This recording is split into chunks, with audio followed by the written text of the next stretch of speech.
Here with trainer Matt Bax of Righteous Resolve fame, Two-Year-Old Trotting Filly winner at the 2022 O'Brien Awards. Matt, congratulations. What were your expectations coming into the night, and how does it feel to win this O'Brien Award with Righteous Resolve? I thought she had a pretty good chance. She had a great year. The other filly had a great year as well, but happy with the outcome, and we're looking forward to next year.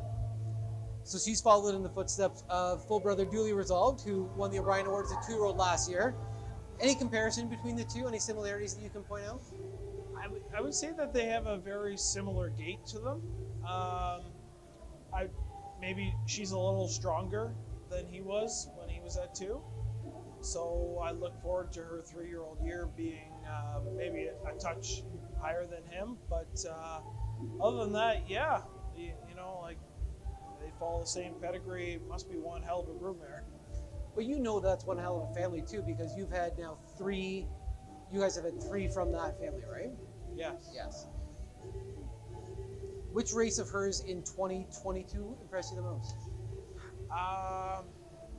She impressed me maybe in the first start the most, where she was just a horse. She followed along. She was trotting great, and Paul took her from the back, and she sprinted home in 27 second quarter. And you said, "Wow, that maybe this filly is the real deal."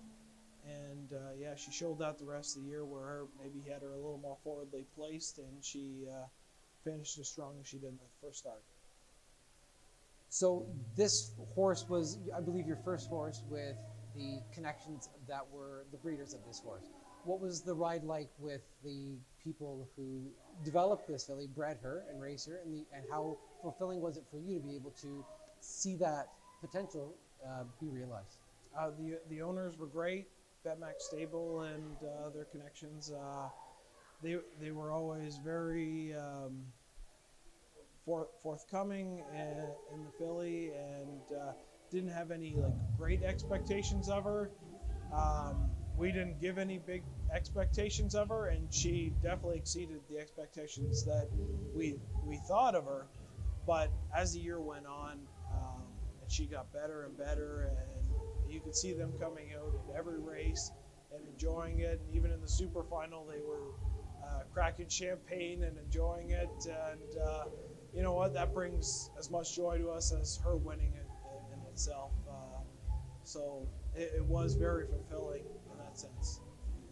Where is Righteous Resolve now, and what are the, I guess, short-term and long-term plans, as much as you can reveal, for her sophomore season? She's in Florida right now. Long-term plans, you know, it's a very long season for 3-year-olds. So there's lots of stake races. She'll tell us what she wants to do. So it's kind of a wait and see scenario with her. But yeah, she's a nice filly. We know that, and we're excited what's going to come. Are there any bucket list races that you or your team has for a filly like that heading into a sophomore season? Maybe the Hambo Oaks. Yeah, that would be a big one. But also the Ontario Sires, there's so much money there, and it's a great program that you can't be that disappointed with those results either. Absolutely. Your dad, John, announced at the end of last year that he'd be handling the proverbial reins over to you as the head of the stable. So you'll be taking over as trainer record for this filly in 2023, I take it? Yes. Right on. And is your dad handling the development of any younger horses over the winter in Florida? He has 5 other younger horses in Florida.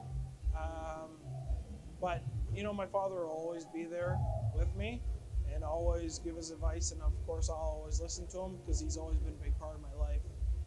And I see that as a big asset, and I would never deter that away from the future development of any horse. So I feel very fortunate to have him there, and I think that that's going to make a stronger relationship and training for any horse that we have going forward.